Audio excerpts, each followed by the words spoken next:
Allahu Gjelle Gjelalu në Kur'an vëllezër nderuar thot: Ja ejuhalladhina amanu ku anfusakum wa ahlikum nara wa quduha an-nasu wal hijara.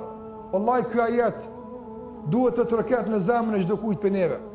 Ky ajet duhet të ndikojë në ndërgjegjësimin dhe vetëdijsimin e çdo kujt për neve, nga sa është thirrje nga Zoti i gjithësisë drejtuar çdo kujt për neve. Çka thot Allahu Xhallahu ala në këtë ajet?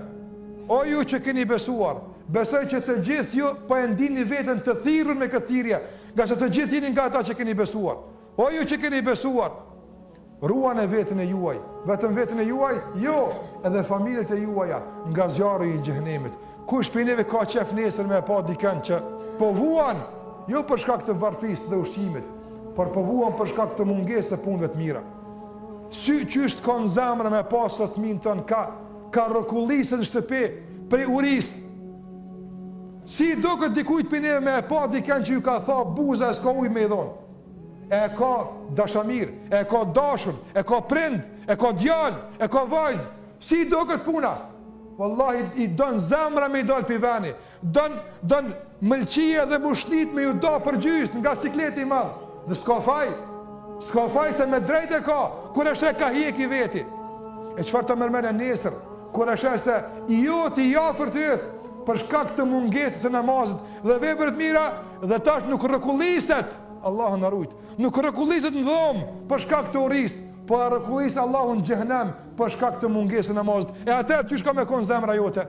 E atëherë çish ka me kon gjendja jote? Pra të jemi të kujdesshëm në këtë drejtim. Mos të insistojmë që vetëm aspekti material, vetëm aspektin ekonomik ta sigurojmë. Edhe ky është i rëndësishëm. Mirë, po të na dhëmë edhe kur dikush na falet. Edhe të insistojmë që çdo kënd ta bëjmë nga ata që i bin Allahut në sejdë. Nga se edhe kjo është ushqim, sikur që e përmenda më herët. E lutem Allahun e mënduar që kudo në botë, në veçantë në vendin tonë, që ka njerëz musliman, madje çfarë do qofshin ata, që vuajnë nga uria dhe jetja, Allahu Xhallahu ala t'i furnizon me begatit nga ai. E lutem Allahun e mënduar që të ngop zemrat tona me iman, e të ngop gjuhët tona me përmendjen e Allahut Azza Xhall, e të ngop veshët tona me ndëgjimin e fjalës së Allahut te bareka taala. E Allahun e lutem të ushqej gjymtyrët tona duke u nështruar atij, duke përulur atij, nga se ky është ushqim që na duhet në këtë botë edhe në botën tjetër.